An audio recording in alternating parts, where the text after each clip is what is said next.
A German shepherd emerged from the shadows along a dusty roadside. Her fur was matted, and her body was feeble and in her weakened state. Mouth she carried something more precious than her own life, her puppy. As she approached a man about to get into his truck, she placed the fragile bundle her puppy at his feet. Then, with trembling limbs and ragged breasts, she did something no one could have expected. She began to cry, her eyes filled with tears as her body shook with silent sobs. She didn't bark, didn't beg, didn't even move. She simply looked up at him, pleading. Without a single word, the man blinked, confused. He could feel the weight of her sorrow, and then the mother cried again, not a loud, desperate cry, but a quiet, shaking sob. Her chest trembled, and her eyes were filled with a silent plea, "Please save him."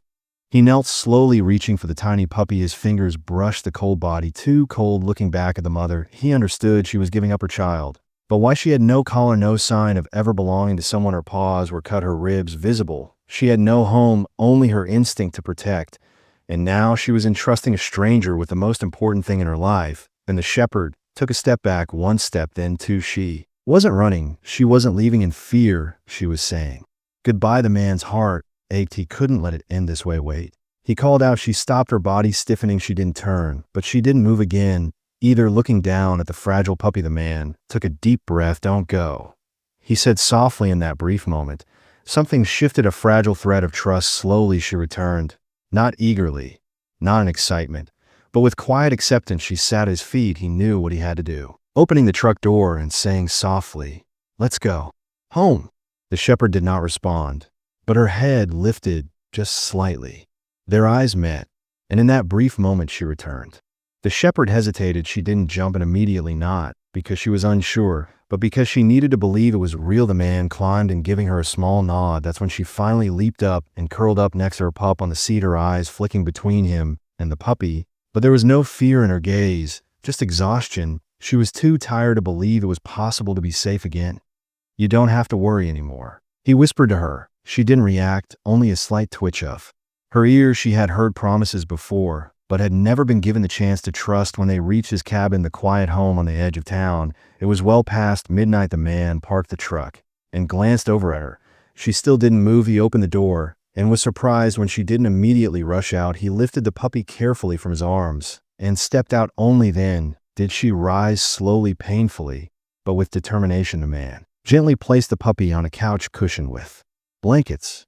The shepherd hesitated at the door. The man extended his hand toward her, but she didn't sniff it or pull away. She just waited. There was no trust, yet only the faintest glimmer of hope. The man walked to the kitchen, returned with a plate of meat from the fridge, and set it on the floor. "It's yours," as he said gently. She didn't pounce on it. She didn't eat greedily.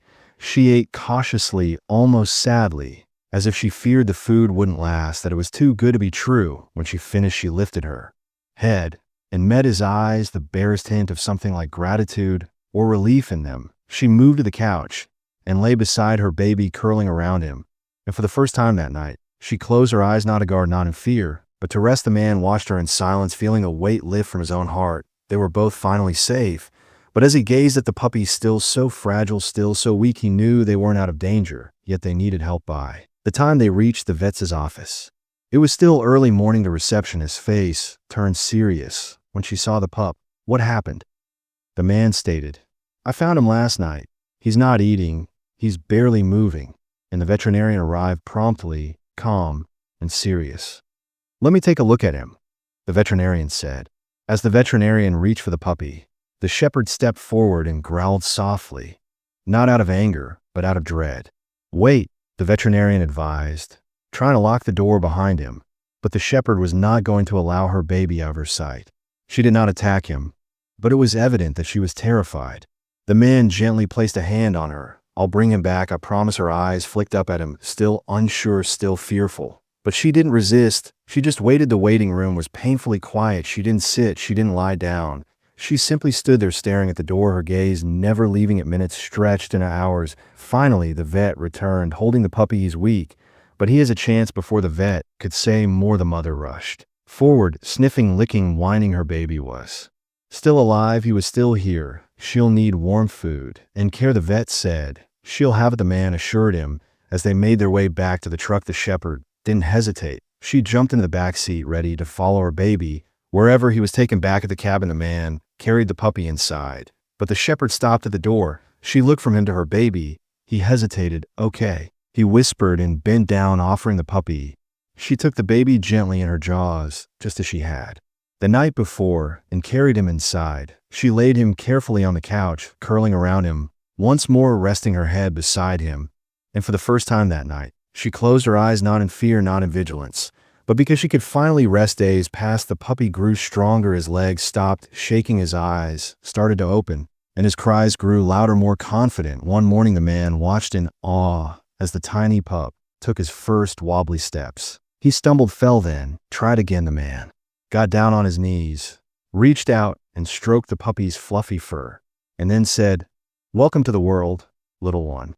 And for the first time, the shepherd wagged her tail. Weeks went by. The pup began to run. Luna, the shepherd, started to play, and the man found himself laughing more than he had in years. One afternoon, as he watched them both play on the porch, a smile crept across his face. "I think it's time you had names," he said aloud. Luna stopped and looked at him. Sol, the pup, sat obediently beside her. With a grin, he asked, "How about Luna?" Luna glanced at him, and then she gave him a very small lift of her tail, and she smiled for him.